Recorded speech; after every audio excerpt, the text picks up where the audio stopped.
What's up, guys? Here with you at FC Wonderkid, episode 137, here with my guy, Breton. How are you? I am amidst the holiday sickness right now, if you can hear it in my voice, but it's not because I'm sick of football. It's not because I'm sick of 2023. It's simply because I have children and they bring back germs. So excuse my voice on this one, but I can't believe that we're already ending another year, Alex. I cannot believe that you and I have been doing this 137 times plus. We've met up in Portugal twice now. I just got to get you to the States next. Copa America. And yeah, and before we go any further, I want to give a big thank you to you. And a big thank you to Lucien, who's there in Portugal right now, who helps us with our video. He is us with our video and our audio and all that good stuff, and make sure that we sound as good as we can 3,000 plus miles apart. But that's getting away from the craziness that was 2023, the fun that was 2023. And I think what we're going to get to do is we're going to run it back a little bit through the vehicle of what? A couple teams of the year, right?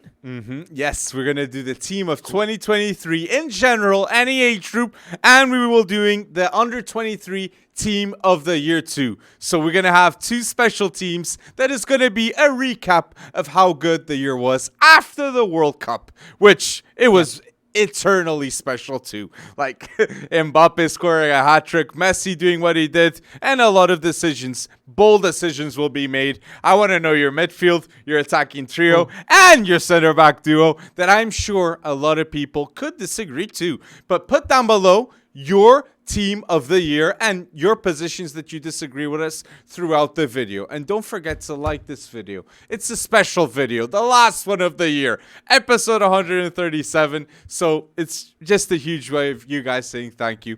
And obviously, thank you for always supporting us. So, team of 2023, who's your goalkeeper? Who is the best goalkeeper for you, Breton, of 2023? This was actually a lot tougher than I expected it to be. But I went all consistency here. And I'm going to remain consistent with this pick. Although if you blend club and country, it gets a whole lot muddier here. So I am going to stick with Alisson. Alisson with Liverpool. Just consistently a force, consistently making his side better, consistently having, great games. The only downside to that is, no, he was not on the best sporting team of 2023. But my goodness, have they started 2023, 2024, this first half of the season, pretty dang well. So Alisson gets pipped. He pips, Ter Stegen, Emiliano Martinez, Andre Onana, who had a wonderful 2023 regardless of Manchester United form. Alisson is my goalkeeper in my team of the year. What's yours? Alisson is the best goalkeeper in the Premier League. Number 2 is Emiliano Martinez. Number 3, I'd say Onana because of the Champions League. I agree with his statement that he said a Champions League goalkeeper, he got 8 clean sheets in the last Champions League. My best goalkeeper at 2023 is Ter Stegen. What Ter Stegen did for Barcelona is unreal. He broke records in terms of clean sheet, and that defense without Ter Stegen is not the same. Obviously, I know Inaki Peña is playing good, but Ter Stegen is vital for the security he brings too. But my top 5 goalkeepers in the world, I would put obviously Ter Stegen 1, Alisson 2. Third, I'd put Courtois out of respect because he's injured. And Emiliano Martinez and Mike Maignan, the 4 and 5th. It saddens me not to put Diogo Costa, but tu vais chegar lá. He'll get there. I really believe on that. But yes, Alisson, you went safe with that one, Breton. But did you go with Robertson at left back? I did not. No. Actually, left back, I'm going to tell you right now, left back for me. This was really, really hard. I really wanted to give some love to maybe somebody that's, from a consistency perspective, 2022, 2021, previous to this, he would not be up here. But I fought about this, and I'm going to do it. Here's my first controversial pick. Because not only is Grimaldo off to a ridiculous start in this particular season, but he ended the season very well. A lot of people forget Benfica were flying high. They won the Premier Liga. A lot of people were looking at Benfica moving beyond those quarterfinals. And Grimaldo was absolutely huge in both of those. Add to that, he's got his first Spanish cap, which is pretty hard national team to break into. I understand he's not there on the consistency level that Robertson was over the last few years. But when it comes down to it, I want to reward breakout years when breakout years are as massive as Grimaldo is having. And he is part of one of the most exciting teams to start this 2023-2024 season. So there it is, Alex. Alex Grimaldo is my left back 2023 team of the year. Ooh, you went bold, Bretson. I think Grimaldo is a top 5 left back in the world right now. I respect that a lot. I watched 7 years of Grimaldo in the Portuguese league, and in many years, people criticize him because he was not good defensively, this, that, and the other thing. But again, he's hated for being too good because once he left, he's shown that the left back position was very secure for a number of years. And now Benfica, Jurasek didn't work out, and Moratu's now playing at left back. So, very interesting choice. My best left back of 2023, it was between Theo Hernandez, Robertson, and Di Marco. I picked Di Marco because that left foot puts me crazy, Bretson. One of the best crosses I've seen with a left foot in terms of left backs too. And I'm going to say, if it wasn't for Di Marco and Bastoni, Inter wouldn't have gone to a Champions League final. I'm not going to put Bastoni in this 2023 team, okay, at center back. It saddens me, but Bastoni still is one of the best one of the best left-footed players at defense in the world. So going back to it, I go with Di Marco because Di Marco slept. I love that pick. I love that pick. Between Robertson and who am I missing? Theo Hernandez. I mean, there's already high standards set. Theo set that high standard in the Scudetto winning year for AC Milan. Robertson obviously has been doing it year in, year out, but last year was probably one of the least fit that he's been in terms of the entire season, right? True. And they went through their issues last season. Liverpool did. So for me, I think that's why they kind of made their way down the totem pole, not to say that they shouldn't necessarily be there. But the other name that's kind of a shocking omission here that is consistently world-class is Alphonso Davies. And, he's still only 23 years old. He might have just turned 24. No, he's still only 23 years old. He plays in one of the most intriguing sides in the world. And at any given time, he can be the best left back on the planet. Is Alfonso Davies better than Udogie? Yes. I still believe this season, I don't know.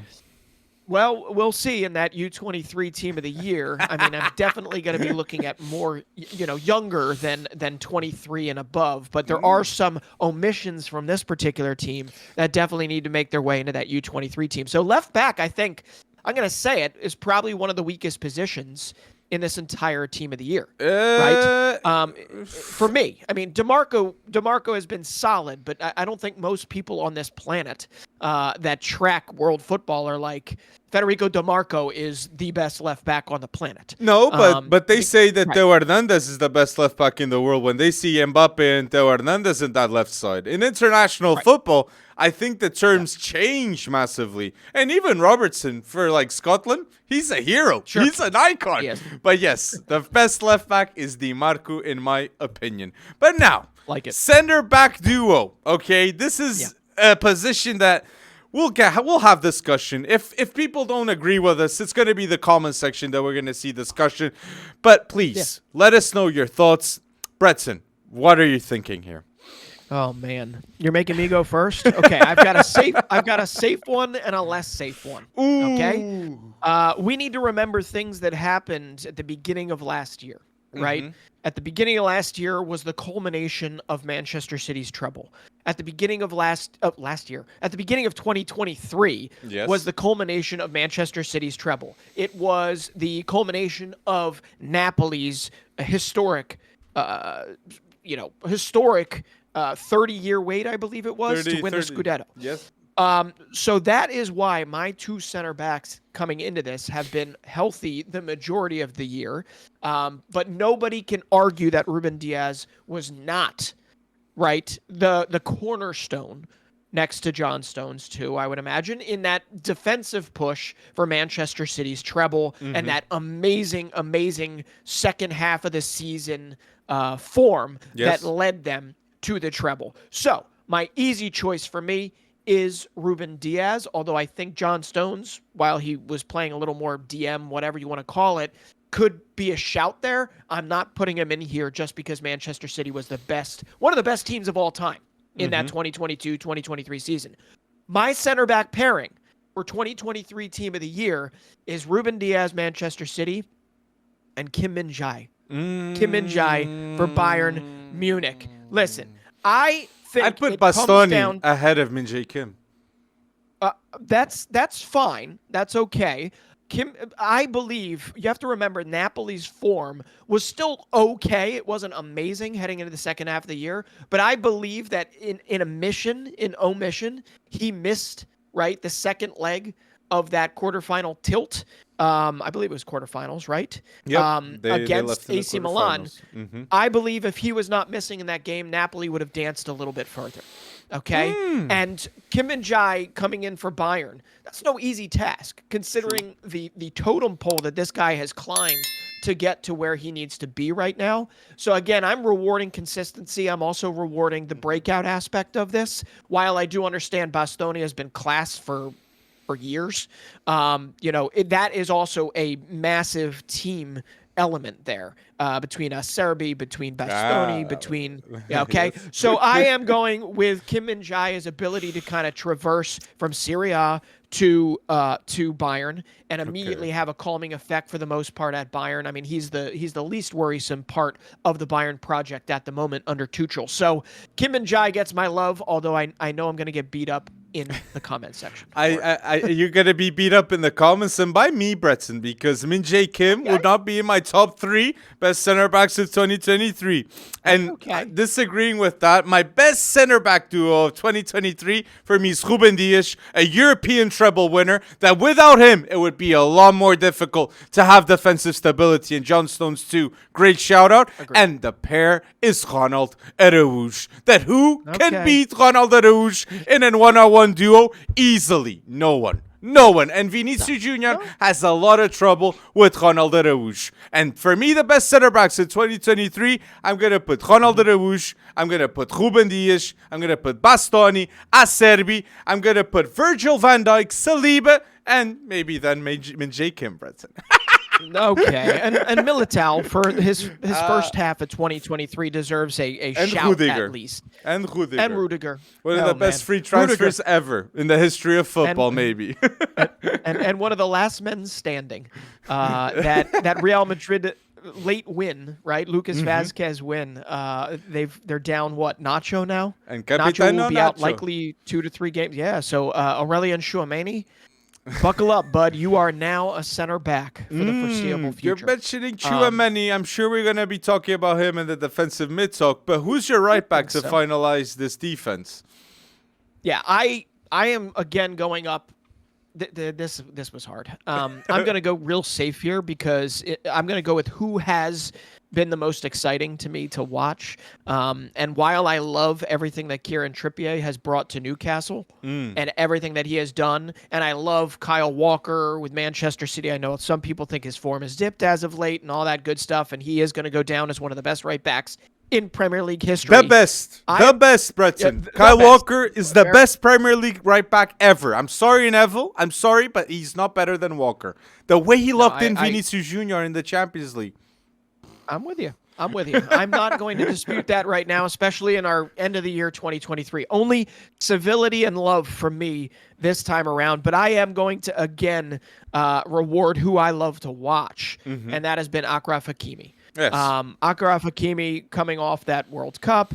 Achraf Hakimi just being possibly the only mainstay, only good thing to watch amidst the finality and the culmination of the Messi, Neymar, Mbappe breakup.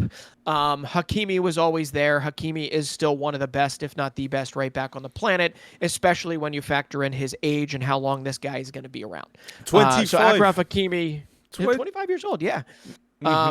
And maybe there's a little recency bias there too, Alex. I mean, Kieran Trippier has had his worst form in basically the whole calendar year in just the last few months, the last few weeks.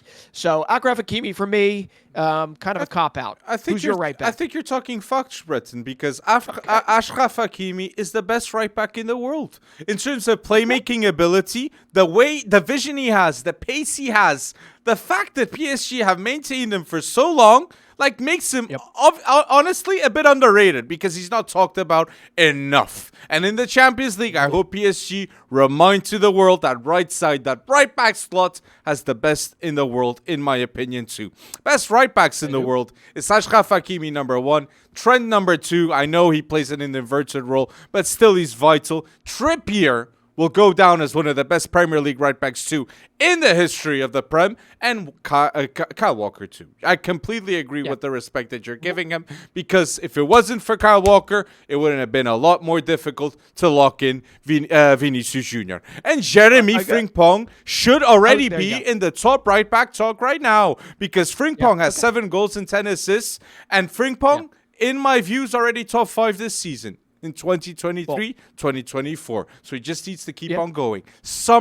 In the summer, 40 million release clause. 40 million release clause. Man United, Arsenal, all have to be having conversations with this kid because he would change their future.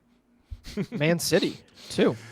Go back to Man City. He was there from prospect. 26 to 2019, sir. It's true. No, I mean, he was there, and then he went to Celtic, and the rest is history. Imagine Arsenal and Arteta convinced Jadon Sancho and Jeremy Frimpong to go to the Arsenal project. 2 Man City prospects. 2 players that surely know Arteta very well and would be enticed a bit, I think, to a project in London that could dominate Europe. Could. I'm not saying it will. It could.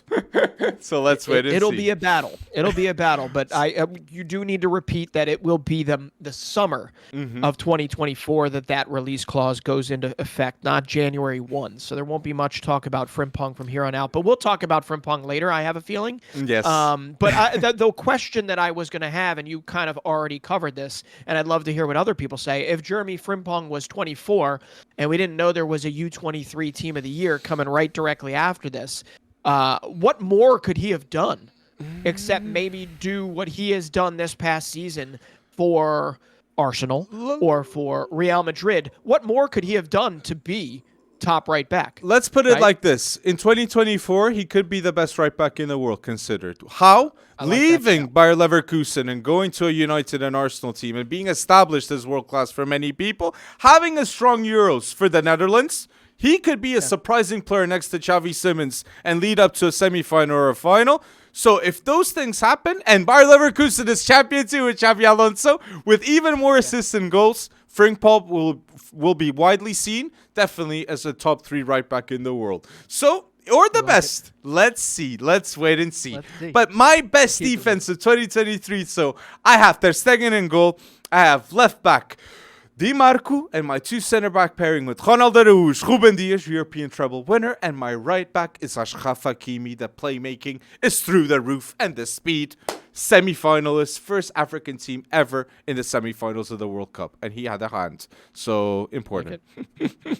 All right, and my defense in the team of the year for 2023, at goalkeeper, I went safe with the mitts of Allison. My left back is Alex Grimaldo, my controversial pick for Bayer Leverkusen. My center back duo is Ruben Diaz. Yes, as you mentioned, the treble winner, even though 2023 was not necessarily his best year. And next to him, rewarding his, not breakout, but his consistency, I'm going Kim Min-jae for Bayern Munich. And then at right back, Napoli, that is, And at right back, I am going for Achraf Hakimi, PSG. Controversial pick. And don't forget to let your defense down below because we want to see your comments and your suggestions too to see if we got someone right. I think I got more. I think mine's right, Breton. No, I think not to have a debate here between us two. But let's see if we agree with the defensive mid because a European treble did happen. But London is new, and a rebuild team happened because of another signing. Who's your best defensive mid?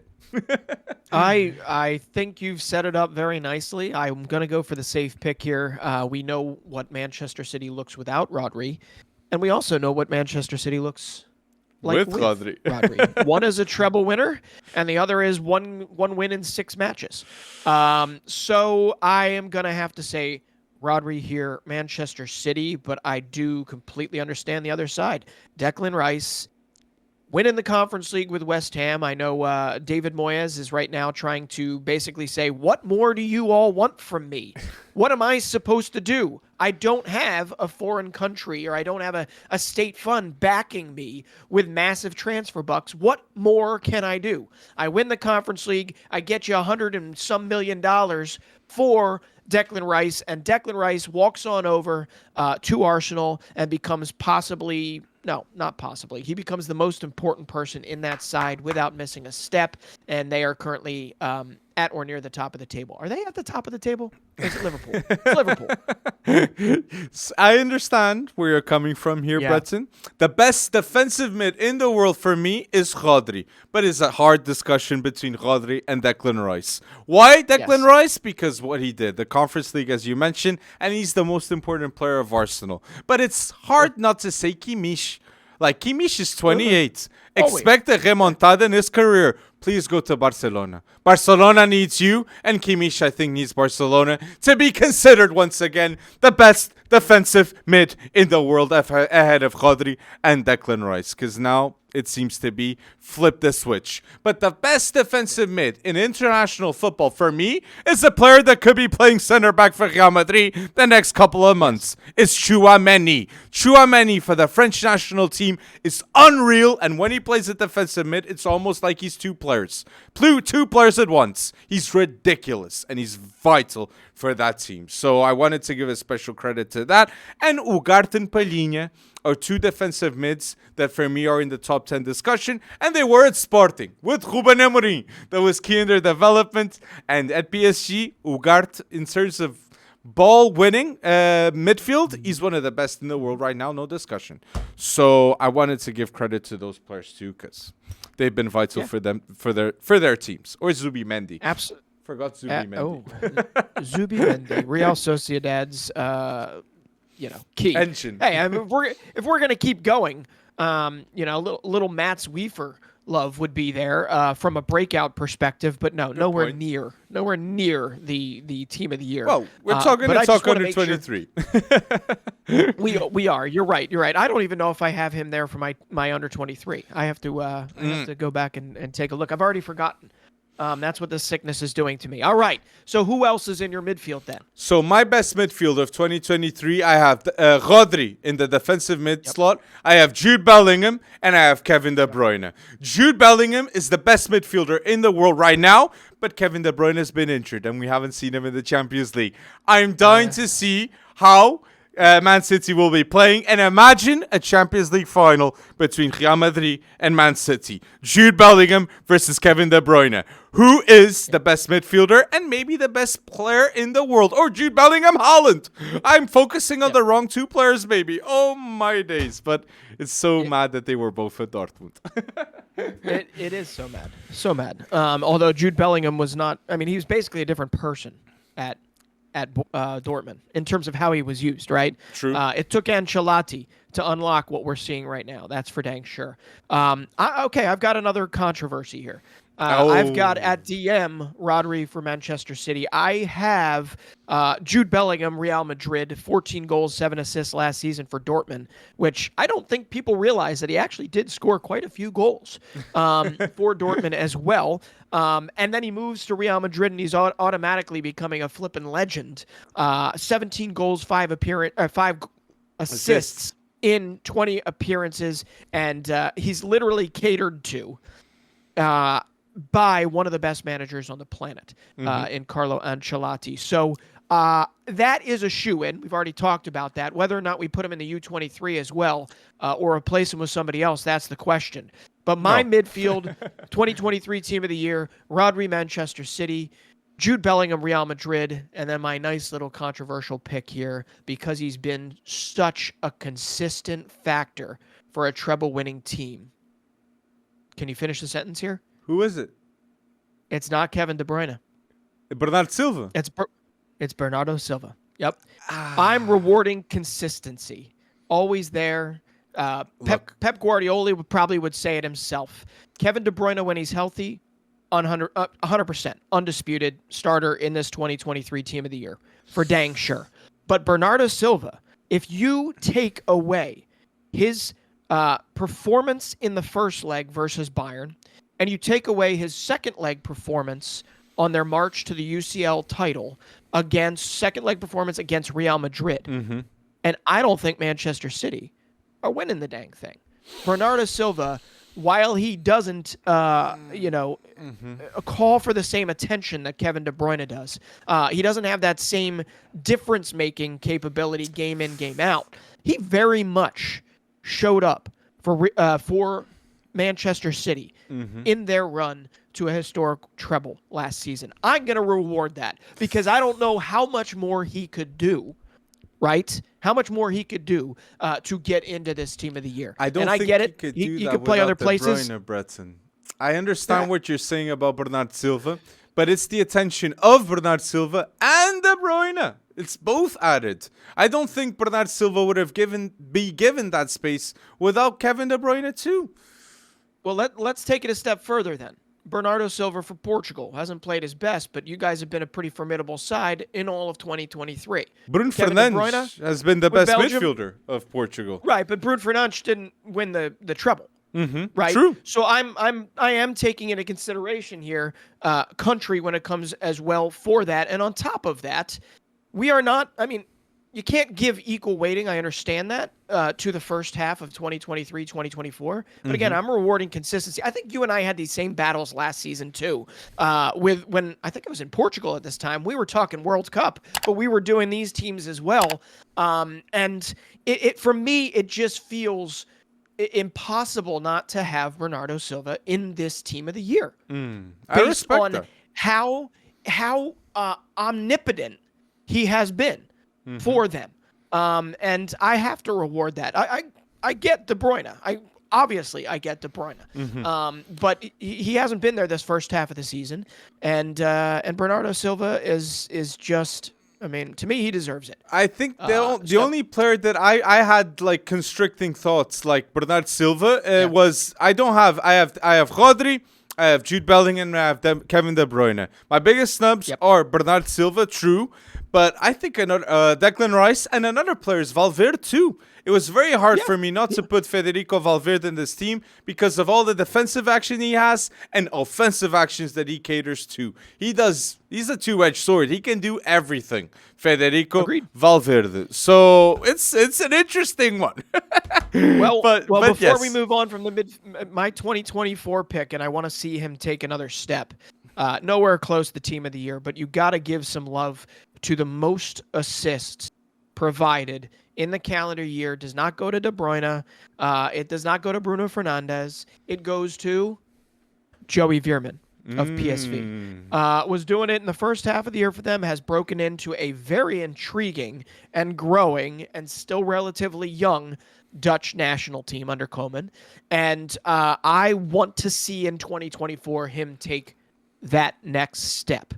Who that should be with, that's a question probably for our next episode in the beginning of 2024 when we talk transfers of these 2023 breakout players. But I had to give him one last shout in 2023 because Joey Veerman has had himself an amazing year. But no, he's not up there with De Bruyne or Bernardo Silva or any of the ones we're talking about here. So recap it for me. Who's your midfield? My midfield is Rodri, Jude Bellingham, and Kevin De Bruyne. Who is your midfield, Breton?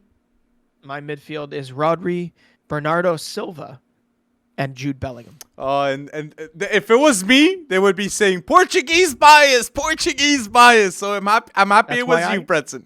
I'm happy it was you. That's why I can say this. Well, I almost said Tyler Adams, but he's been injured. Oh, that's a good one. That's a good one. Kidding. But now, the forwards. Who are the forwards? Who is the attacking trio? The best under 23. No, best team of 2023 trio, in your opinion, Bretton? I mean, there's no real controversy here, is there? Except maybe. Oh, okay. That's striker. Could be. I like it. And I like where your head's at. Well, I think there is controversy in at striker. Yeah. Okay. All right. Here we go. You're right. My left wing is Kylian Mbappe. 42 goals in the calendar year, 8 assists of 50 goal involvements. Competing with Vinicius, competing with Kvaratskhelia, Rafa Leao. No, he's got 49 goals this calendar year. Well, yeah, I'm sorry. You count country too. That was club only. Apologies. Okay. 49 goals in the calendar year. You're right, and I did not change my stats here. I know the Ronaldo stats. I gotta know the 2023. Oh, I know you know them. You're very, very into that, right? But on the right side, because we'll save the best for last. On the right side, I had to go with Mo Salah. A lot of people look at Erling Haaland and they say, far and away best attacking output in the Premier League. But Salah is not that far behind what has been a one-man wrecking machine, at least through that treble-winning year for Erling Haaland. So I think this season he's neck and neck with Erling Haaland with 18 direct goal involvements in the Premier League. So Mo Salah is Mo Salah. 29 goals, 19 assists just for club in the calendar year, and we'll see what winds up happening with AFCON. But Mo Salah is my right wing, and I don't see too much controversy with that statement. Where the controversy lies for me is my striker is. And I think you know this because I did predict him to be the calendar-winning, goal scorer of the 2023 calendar year, and that is Harry Kane. 51 goals so far in the calendar year, amidst a switch in the club, amidst a step 52. Away from his comfort zone. 52 now. Oh, see, everything's just off for me. And that's going against, he's also an assist provider. That's going against Erling Haaland, it's going against Lautaro Martinez, it's going against Victor Osimhen, it's going against, you name it. But Harry Kane, I don't know what you want to say right now, but if I had to take Harry Kane or Erling Haaland for a Champions League final tomorrow, who would you take? I'd take Erling Haaland because he's won it, Preston. Yeah, but a lot of people would fight back at that and say, was Erling Haaland even in the final of the Champions League? I get you where you're coming from. The difference maker was Harry Kane also has importance where? He has massive importance at Bayern Munich. He has massive importance in a UEFA 2024 Euros favorite.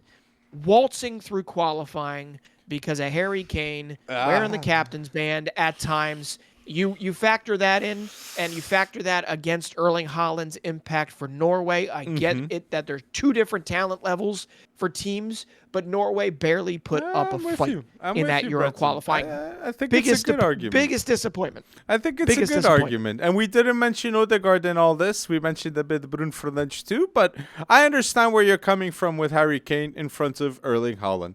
My best attacking trio in 2023, I have at right wing Mo Salah, maybe the best African player we've seen in the Premier League. I have a striker, the European treble winner, Haaland. I know the most important striker is Harry Kane. It's a big debate. And at left wing, I have Kylian Mbappe ahead of Vinicius Jr. It hurts me not to put Vinicius Jr., but Mbappe is the best left winger in the world. It's undisputed right now. And the truth is, Kylian Mbappe is 25 years old. The world is now saying, why isn't he winning a Ballon d'Or still? And the pressure is on right now.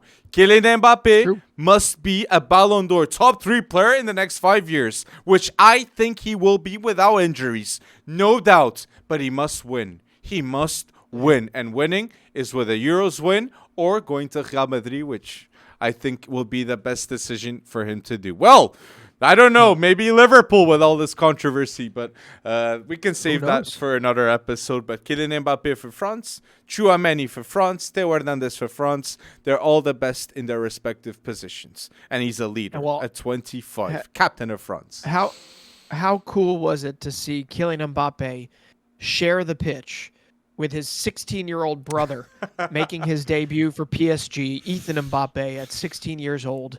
That's pretty amazing stuff. It also makes me feel ancient because Kylian Mbappe is 25 now. He's 9 years Ethan's senior, and there they are sharing the pitch together. PSG is going to be a team to watch. Let me ask you this. The 4 most valuable players by transfer market are Jude Bellingham, Erling Haaland, Vinicius Jr., Kylian Mbappe, all valued at 180 million. Who would you pick for your team? Oh gosh. I mean, Kylian Mbappe. I'd maybe put Jude Bellingham after this season. I know he's with Ancelotti, but for me, he's the Ballon d'Or winner right now. I agree with you in that sense. It's just I am going a little bit on, you know what they say in investing, don't base future returns on past returns ever. And that's basically what I'm doing here with Kylian Mbappe. Yeah. Impactful in different games, can turn it up, at least on the international level. Mm-hmm. But yeah, he does need that Champions League there. And I guess so does Jude Bellingham. Exactly. And in the Euros. Look, imagine if England win the Euros with Jude Bellingham being the big catalyst. Already, the Ballon d'Or talk is like, you must have Harry Kane and Jude Bellingham in the top 5. It's going to be a mad year in 2024. It's going to be so mad. Funny.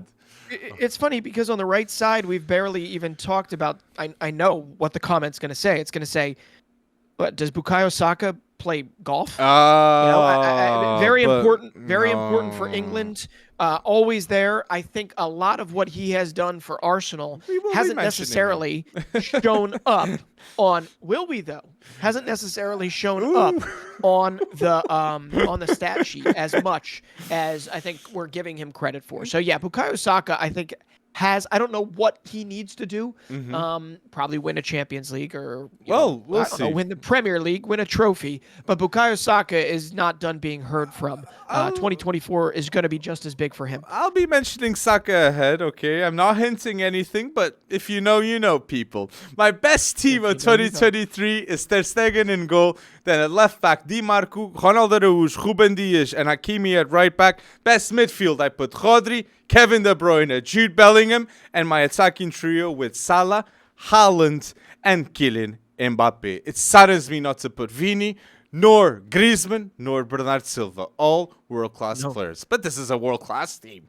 So not even a mention until then of Antoine Griezmann. I know. I had to mention him. I know, all-time goal scorer of Atletico, Griezmann. And for the French national team, it will be his last dance in the Euros, which don't be surprised if he's a key player in which France win the Euros. And he's in the team of the tournament. But crazier is that he still becomes the Atleti leading goal scorer, or he's tied, right, with Luis Aragonés at the top, even after that insanity of the move to Barcelona and then the move back. So broken up, I don't think he started his first game or played his first game for Atleti until he was 23 years old, which seems a little bit late to then go on to become the leading goal scorer. But pretty impressive consistency for Antoine Griezmann, and you can't argue, if we're talking about the club form, can't argue his form for France, his versatility for France, and they're going to need him even at 32 or 33. They're going to need him if they're going to win this over England, over Portugal next summer. So yeah, in recap, my team of the year for 2023, my goalkeeper is Alisson. My defense is Alex Grimaldo, Bayer Leverkusen, Benfica. My center back pairing is Ruben Diaz and Kim Min-jae at Bayern Munich and Napoli. And my right back is Achraf Hakimi. My midfield is Rodri, Bernardo Silva, and Jude Bellingham. And my attack is Kylian Mbappe. Up top is Harry Kane. And my right side is Mo Salah. Big team, big team. But let us know down below your team of 2023. Who shouldn't have we have snubbed? And I even feel sorry I didn't put Acerbi now that I'm seeing things on Cancel. Cancel for Barcelona has been pretty important. But now, we're FC Wonderkid. We got to talk about under 23 players and the best team of under 23 players in this talk too. It's a very hard one in certain positions, but we're going to be just putting a spotlight on many players that wouldn't be talked as much as they will be in this conversation. But again, let us know down below your choices for the best team of under 23 players of 2023. Who's your goalkeeper, Breton? I don't know. I want you to start on this one. I want to see where you're going with this. I have a feeling. I have a feeling his start for Benfica might have him at the top of the list here. So I think we're in concert here with your goalkeeper being Trubin, yes. Diogo Costa is 24 now, so I can't put him in the best under 23 talk anymore. It's my first year I haven't done so. Sad. So I'm going to be putting Trubin, one of the players that is key for Benfica to be the less conceded defense in Primeira Liga. It's because of Anatoly Trubin's impact. The best signing of Benfica this season, and they signed Di Maria. So Trubin has been absolutely vital in the short period of time since he's arrived at Benfica. So he's my goalkeeper. Right. But it saddened me not to put Verbruggen. That is my number 2. Yeah.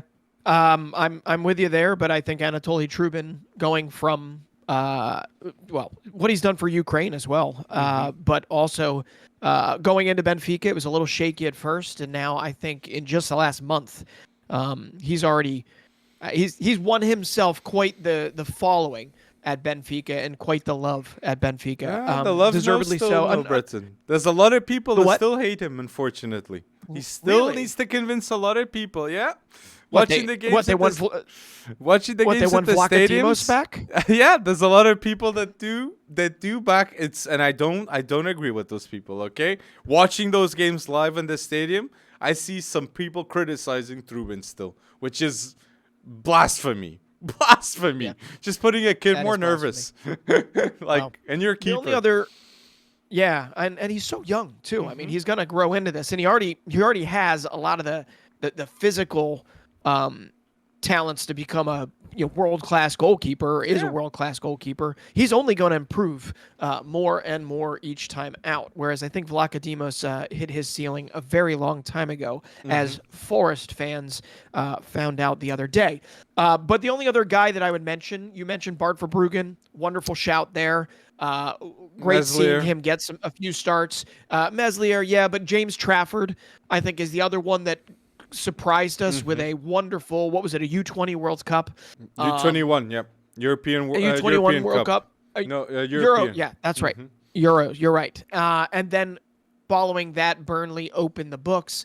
He's had a fair amount of decent performances for what has been a very bad Burnley transition from Championship to the Premier League, which Vincent Kompany is finding that out very quickly. But England has a great young goalkeeper in James Trafford, but I don't think either of them beats an Anatoly Trubin at this moment. So glad to see we're in agreement there. Anatoly Trubin, Bart Verbruggen, Gestes, the under-21 French goalkeeper that you absolutely love from Toulouse, the player with the most minutes played, right, Breton? And Meslier. For France, he's still young, and he still can make something happen. And the Valencia Georgian goalkeeper, Mamarchvili. I hope I'm saying it right. Mamarchvili. Mamarchvili. Yes, exactly. And he's a baller. Great player. Now, in front of Trubin, who'd you have in the 4 at the back? It's gonna be very hard, mate. Oh, mate. I know. I am a cheater. There's snubs. Definitely for this one. There's snubs. There are snubs here. My left back, I'm cheating here. I'm gonna put Josko Gvardiol for Manchester City.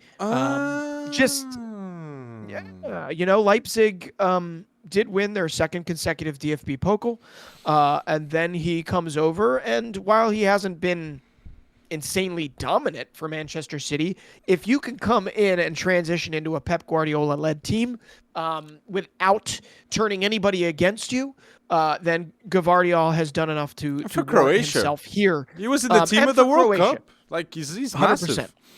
And that was going to be my breaking of the tie versus, say, an Alphonso Davies. Or obviously the one I'd love to talk about here, long may it continue, is Destiny Udogie, 21 years old, starting to kind of break his way into the Italian setup. Also moved from Udinese over to Spurs and has looked very decent for them with a few hiccups. So left back for me is Gvardiol. Should I do the whole defense? You can do it. Yeah. And then we talk by piece. Yeah, by position. Okay. So left back for me is Josko Gvardiol, Manchester City. Center back pairing for me is William Saliba. I think everybody knew that one was coming. Arsenal. And then it is Antonio Silva, Benfica. I'll explain. I don't know if I even have to explain, but Antonio Silva for Benfica is my partner with Saliba in center back, and my right back is Jeremy Frimpong. And I'm going to say it right now. This back four of Gvardiol, Silva, Saliba, and Frimpong, I mean, you could probably even put that up in the team of the year, and I'd be okay with it. I'd be okay with it in just the sense of that is a wonderful defense. That is a wonderful defense. World-class defense for under 23, definitely. But Bretson, I think we disagree with some positions here. I think at left back, the best left back of 2023, I'm going to put Balde, because Balde was in the top defense for Barca in La Liga, and he was vital towards the La Liga title. And he's the Spanish national team starter ahead of Grimaldo. So I'll put Balde at left back. I put Saliba, Josko Gvardiol, and my right back. I know Frimpong has been immense, but yeah, I'll put Frimpong, but it saddens me not to put Rico Lewis. Rico Lewis for England, he's already important in the fact that he's already there at 19. And for Man City, he's the player with most minutes played in the Champions League and assists too. So my best defense of 2023, I have Balde, Saliba, Gvardiol, Frimpong, and Anatoly Trubin at goalkeeper. But again, Rico Lewis saddens me not to put. And Udogie. I put Udogie maybe for what he's doing at Tottenham ahead of Alphonso Davies. That hasn't been the same player as we've seen in the past. And please come back, Nuno Mendes. Please come back, Nuno Mendes. But the best center backs, the best under 23 center backs in 2023, you have Gvardiol, Saliba, Antonio Silva, Jarel Hatu, a very important player for Ajax now. He was already captain at 17. Todibo, Gonçalo Inácio, and who could I be forgetting, Breton? Diomande. Diomande. Oh, yeah. 2 players at Sporting. Yeah, absolutely. 2 players at Sporting. Well, Inácio and Diomande. But you are drawing those that list there. I have an even longer list for you. 2023 was ripped away by injury from Dutch center backs or Dutch defensemen. Okay? Jeremy Frimpong, for those that don't know, Jeremy Frimpong represents the Dutch national team. Yep. On top of that, Mickey van de Ven, before his injury, absolutely phenomenal. Jurrien Timber had already won over Arsenal fans before his injury. Another center Sven back Botman. Sven Botman for Newcastle was just rounding into form before his long-term injury, and he is coming back. So I'm going to say it. You already mentioned Jarel Hato. We mentioned Frimpong previously. I will throw out there in a lesser extent Kwilinji Hartman, who has been amazing for Feyenoord. But the Dutch defensive core, if you were worried about Van Dijk ever, stepping away from the team, I'm not worried. I'm not worried at all. Now, I am worried about them keeping healthy, so I guess that I am worried. But I just wanted to say, those names, if they could have extended that form throughout the whole year, this center back pairing would be, Saliba would be in there, but Antonio Silva for me would be up for discussion. But just back to my Antonio Silva pick, Gvardiol on the left side allowed me to make room for Antonio Silva because I don't think we've given him enough credit in the calendar year of 2023, the breakout role he played for Benfica. And yes, sometimes at the biggest stage that comes with mistakes. But you can't tell me that there is a center back with a higher ceiling in Portugal, or to be honest, maybe even in all of Europe right now, next to William Saliba, than Antonio Silva. It's Diamond. It's between Diamond and Antonio Silva, maybe, Breton. Under 20. Fair enough. Todi boasts 23 people. If you understand this discussion, it's more than physical prowess. It's mentality. mentality. And Diamant's going to be going to Cannes, to the African Nations Cup. And we have Antonio Silva, that is vital for the Portuguese national team, already a starter too. I cannot disagree with what you're saying because he's a center back. And center backs tend to grow physically after they're 20. Okay, so very interesting shout by Bretson, and I love to see it. It wasn't me putting Bernardo Silva nor Antonio Silva in this podcast, but yes, midfield again. We got to put Jude Bellingham. He's the obvious pick in the under 23 midfield. Yeah. But who would you put without Jude Bellingham in the under 23 midfield? I know it's almost sad to put Jude Bellingham in this because there are so many. There's a couple other. I've got a with and a without. I have a with and a without. Okay. Oh, good. All right. Well, then I'll give you my with, and then I can give you my without, unless you want to go first. But no, you go. I'm ready. Okay. Mine will be. I don't think this is controversial. It's not actually at all. My midfield is Gavi, Barcelona, Dominik Szoboszlai for Hungary, for RB Leipzig, for Liverpool, and Jude Bellingham. So, a little attacking, no straight I love DM. Szoboszlai, but I have one in Zaire Emery or Wirtz ahead of him, maybe. And I know Jamal Musiala and Xavi Simons, we're not talking about them, but still, what in Zaire Emery? He was vital for Champions League PSG for them to go through. Yeah. What in Zaire Emery is the youngest goal scorer ever for the French national team, and he's going to be a starter in the Euros. My best midfield in 2023, under 23 players, is what in Zaire Emery, Gavi, and Jude Bellingham. And if it was out, Jude Bellingham, I would or have Wirtz or have João Neves, because João Neves was vital for Benfica to win that title without Enzo Fernandez. And Wirtz is what? Wirtz is the all-time... no, not the all-time. Wirtz is the top assister in leagues right now with Bukayo Saka with 12 assists. So... Yeah. Well, but no Jamal Musiala, no Xavi Simons. This was harder for me than the team of the year when it comes to it. But Dominik Szoboszlai for me...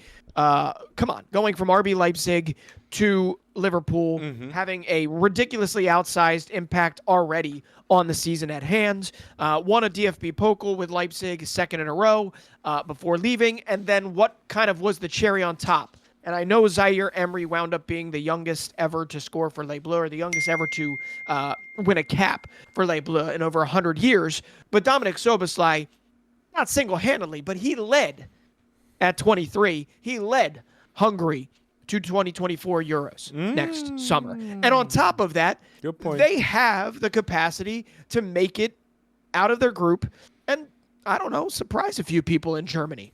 In fact, I think a few of us are expecting it. And a lot of that would not be right to say without Szoboszlai in that lineup. So that's why I felt like I had to have him here. I am casting out Ugarte. I'm casting out Zaire Emery, João Neves, Xavi Simons up top behind Bellingham. Florian Wirtz. My goodness, Florian Wirtz should get bonus points here. You should almost bring him not neck and neck with Bellingham, but only a stone's throw below him, because Florian Wirtz, of what he went through to get back and then to have the ridiculous 2023 that he has had, it defies all odds based on the injury that he was coming back from. And I got to give him all the credit in the world. 10 months ACL. And how fast he's come back with Xabi Alonso.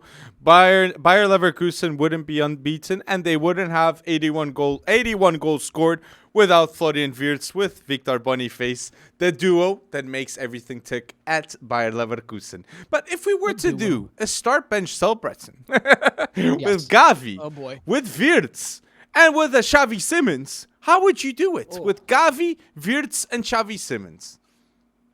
Oh, well, it's very hard. I've always, I'm going to start Florian Wirtz. We know how important Gavi is to Barcelona now. We probably top 3 underrated him previous to that. Yeah. But in terms of the dynamism or the dynamic nature of Florian Wirtz and how quickly he has become the go-to for a Xabi Alonso team that has been ridiculously dominant, and how that form started at the beginning when he returned from injury at the beginning of 2023.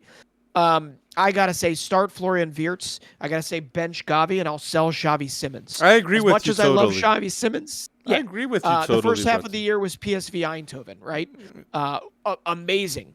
But Xavi Simons is in the process of showing us that he's one of the better players in all the German Bundesliga. All three are ballers, but Wirtz has 8 goals and 12 assists. Boy, oh boy, has he been balling out. And Gavi now is an unfortunate injury. And even with a Pedri, Enzo, Camavinga, I would start Pedri, I would bench Camavinga, and I would sell Enzo because it wasn't a good decision to go to Chelsea. And when Camavinga's back, he's going to be balling. And Pedri just needs a defensive mid to be signed. Please, Kimmich, go to Barca or Zubimendi. Just someone, please, that is can add extreme value to that team. But now, well, who are we missing, Breton? You're gonna say we are missing who? Oh no.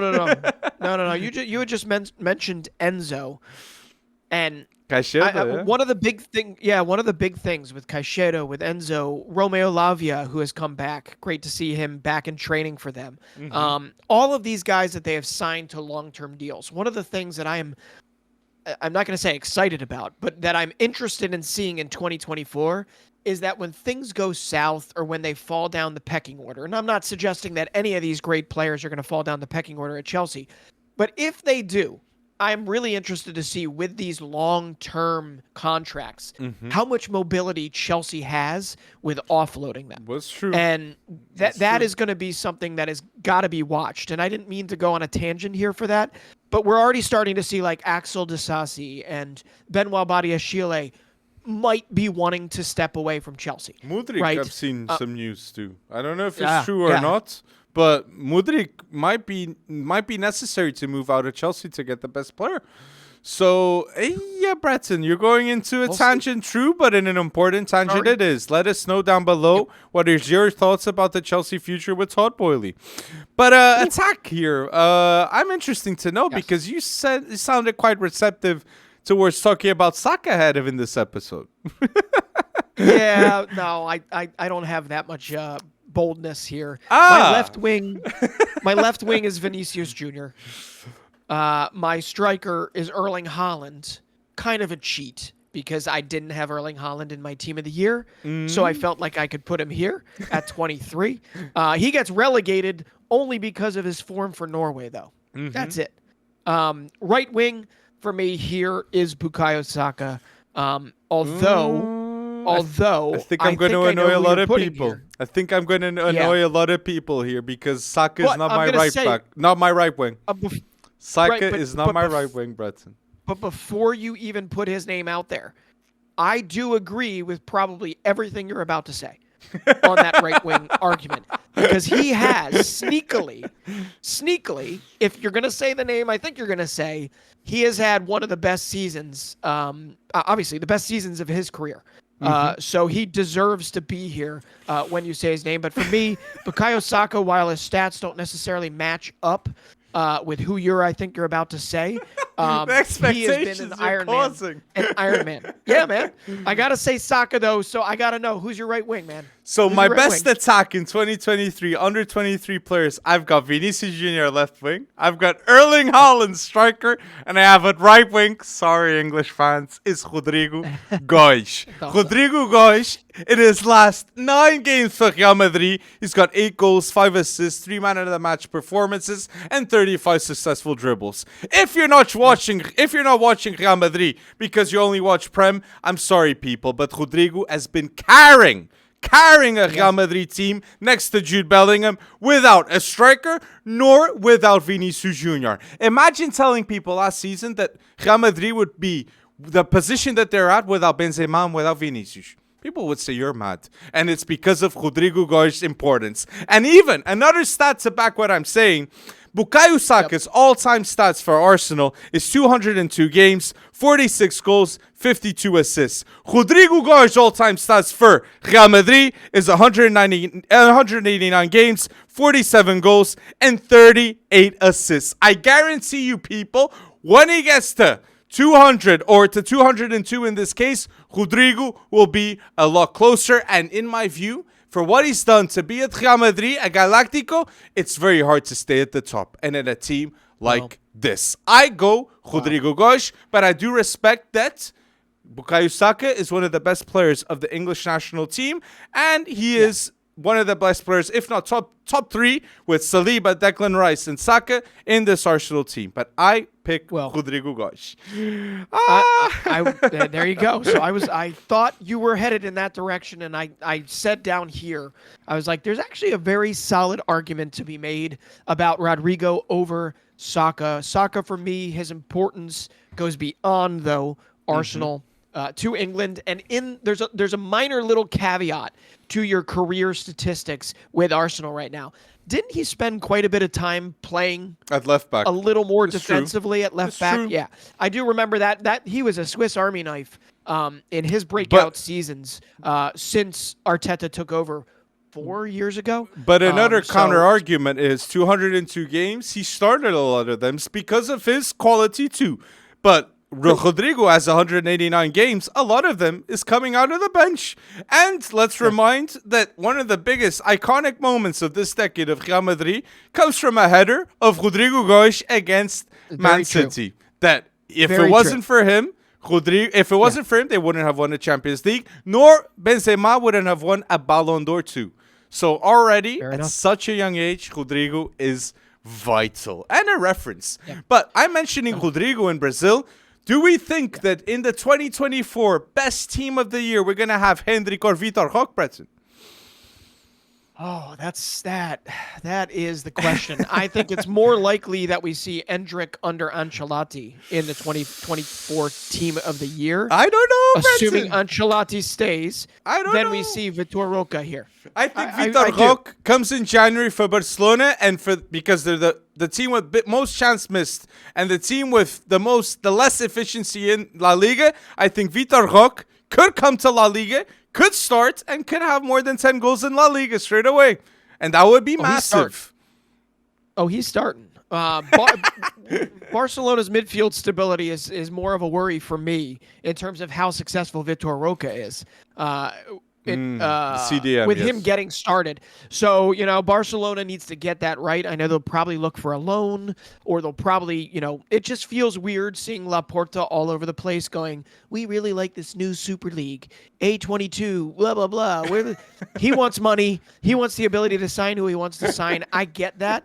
But I think that midfield stability, that Gavi replacement, not quite replacement, but at least somebody that they can get in there with him, well, I think they need to look at like Andre at Fluminense. Ooh, maybe they could get him on a loan, something like that. But they need that midfield stability before Vitor Roque can go hard. Andre could leave to Fulham for 20 million, and I'm shocked with that price tag. It's a big bargain and an excellent replacement for João Palhinha that people are saying Arsenal, Liverpool, or Bayern Munich. If Arsenal get him, they're automatically my favorites towards winning the Premier League. It puts in risk the 4 in a row for Man City. Well, then who's your Gavi substitute? I mean, you don't think Deco holds some sway over some of these Brazilian clubs? You don't think he could maybe get Andre in? I think he could get Andre in, but I don't know if Andre is the CDM that Barca should be investing big time money. The way I see a team like Barca in terms of project strategy is you sign a player, you're expecting that player to be at Barca the 5-10 years. I'm sick of seeing Barca signing players and staying with them 3 years, 5 years. I love Gundogan, but Gundogan, I want the Gundogan 25, 27. Right. I don't want the Gundogan right now, and I love the Gundogan signing, but still, you need to have established players in that starting 11, and a team like Barca that plays a flow tiki-taka, a vertical one now with Xavi. Very direct, more direct than in the past. You don't have the Busquets player, the most important player in the flow of the midfield? No. That doesn't make sense to me, and that's why I think Joshua Kimmich will be going to Barca maybe. But still, it's a risk. It's a risk for Kimmich's career. It's because of everything that's happening. So, I don't know. But right now, Vitor Roque, 45 games, 21 goals, 8 assists this season for Atlético Paranaense. And Hendrik this season had 53 games, 14 goals, 1 assist. He's 2 years younger, but he's going to go bold at Real Madrid at a higher standard in my view. And more prestige is associated now to Real Madrid than to Barca. So if Vitor Roque changes the mentality and the culture right now in terms of the attack at Barca, that would be a huge statement for him. And that's a short-term period statement that would make him a starter in the Brazilian national team. If Vitor Roque, imagine 20 goals for Barca from January to the summer. Brazil is like, we got to start this guy. How don't we start him? Well, but mate, it's just a bold discussion. Brazil has they've got their own question marks. And other right wingers that we didn't mention, there's Lamine Yamal, Kubu, Johan Bakayoko that is tearing up at Eredivisie. Johan Bakayoko for me would be the winger to go to Liverpool in terms of the way he thinks and how fast he is, and strikers too, Breton. Evan Ferguson, Victor Boniface, Santiago Jimenez. Exactly. Who would you pick of these three for your team? Evan, Boniface, or Santiago Jimenez?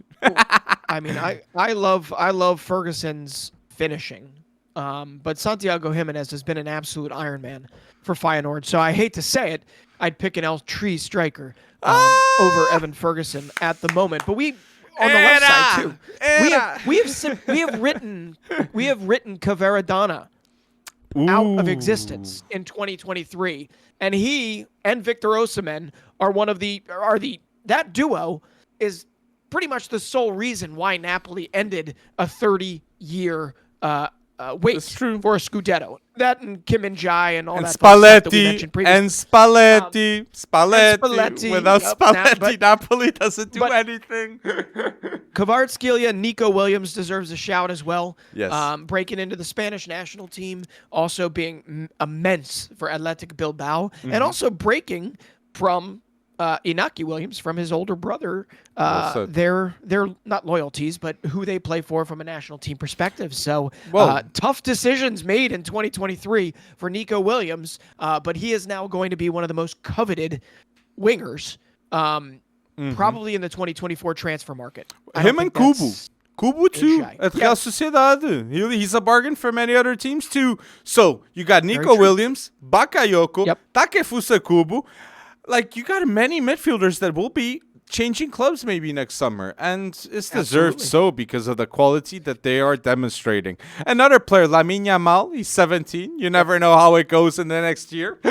And he will be playing at Barca and winger. And the other player I think is a bold shout, and I don't want to forget saying him, is Joshua Zirkzee. Because Zirkzee, for this Bologna team, they're right now in the top 5 of the Serie A because of Thiago Motta too, but he's got a 40 million release clause. 40 million. I could see a lot of teams in the Prem or even La Liga be saying, look, why not take a risk on this guy that is balling out in Serie A for Bologna? So let's wait and see where they're going to stop. But best managers, young managers in the world right now to watch. Xabi Alonso balling out at Leverkusen. Francesco Farioli, one of the best defenses in the world in the top 7 leagues. Ruben Amorim for Sporting. Will Still for Stade Reims. Am I forgetting anyone, Breton? Well, you are forgetting Thiago Motta. Yeah, Thiago Motta at Bologna too. Yes, you know that Bologna team has been pretty amazing. And also that they've assembled a lot of their squad with cast-offs, right? Calafiori was a cast-off from Roma. Zirkzee, I believe that if he winds up going elsewhere, I believe Bayern has first right of refusal to buy him back. I think so, yes. Could be wrong about that, but I think he does. And there are others in that squad. Go look at that roster. Lewis Ferguson from 50 games for Bologna. The Scottishman. Lewis Ferguson has been like their 10 and their captain. Yeah. I think only 2 losses this year, and they just beat Inter. Yep. 2-0 in the Coppa Italia.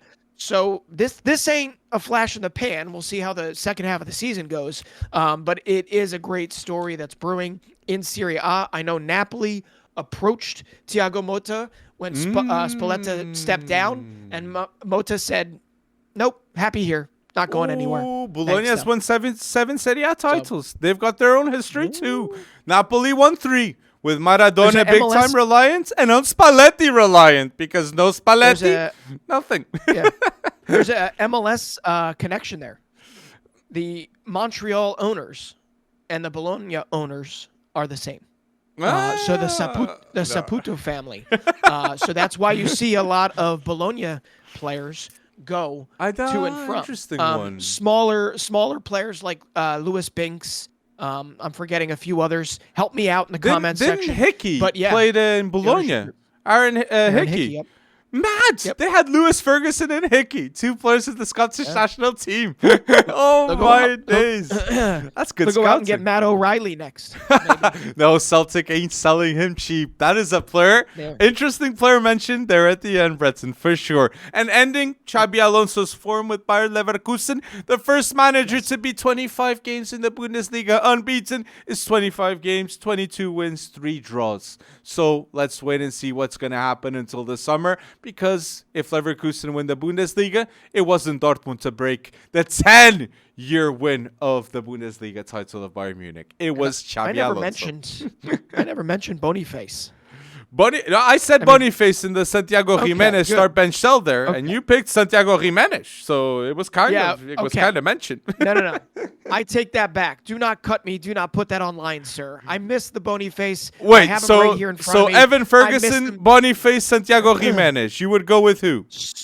Start Victor Boniface. I would bench Santiago Jimenez, and I would sell Evan Ferguson. I believe Evan Ferguson has a higher cap than Jimenez. Start Evan, the starter of the Irish national team. I'm joking. I go Boniface too. But that for the Boniface Wirtz love, that bromance that is brewing there under Xabi Alonso, that is the most intriguing partnership of 2024. That's for damn sure. Well, and if Xabi Alonso winds up moving to another club, I wonder if it's a club that has some financial clout, which I highly expect it will be. I wonder which one of that piece, or if both, could follow him to his next team. I think but there's so many pieces you'd want to take with you at Leverkusen. I think the ideal position for that to happen would be Xabi Alonso going to Bayern Munich and bringing him with him, Florian Wirtz, to be the eternal substitute of Thomas Müller. Right now, the Bayern Munich team without Müller suffers. He should play a lot more than he does. I don't understand Tuchel sometimes.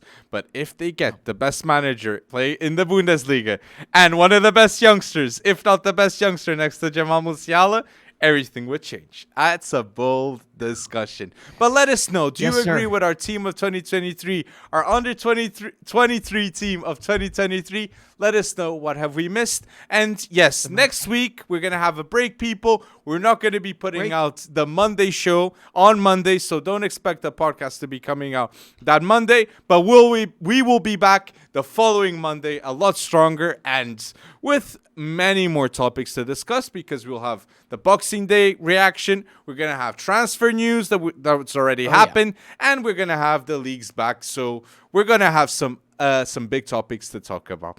Thank you. And speaking of having backs, we want to thank each and every one of you for tuning in, for downloading, for being with us since we started this, 2+ years ago, 137 episodes ago. But I know at the end of the year is when we always give our thanks. We should give it every week, but we appreciate you tuning in all the time. And please let us know anything more you'd like, or if you'd like to come on our show. But talk to us, reach out to us, and we appreciate every comment, every like, every dislike, every argument. But here's to a really happy, healthy 2024 for everybody. 2024 FC Wonderkid is going to be cooking. We got Euros, we got Copa America, and then we have the 2025 World Cup expectations. I'll be going through the roof because Porto and Benfica vão ganhar as equipas brasileiras. They'll be beating the Brazilian teams there. A Flamengo, a Palmeiras, a Fluminense. They're not going to have a chance against us. Let us know down below what have we missed. And thank you. Happy New Year, people. Have a nice Christmas. And thank you for going bold with us another week.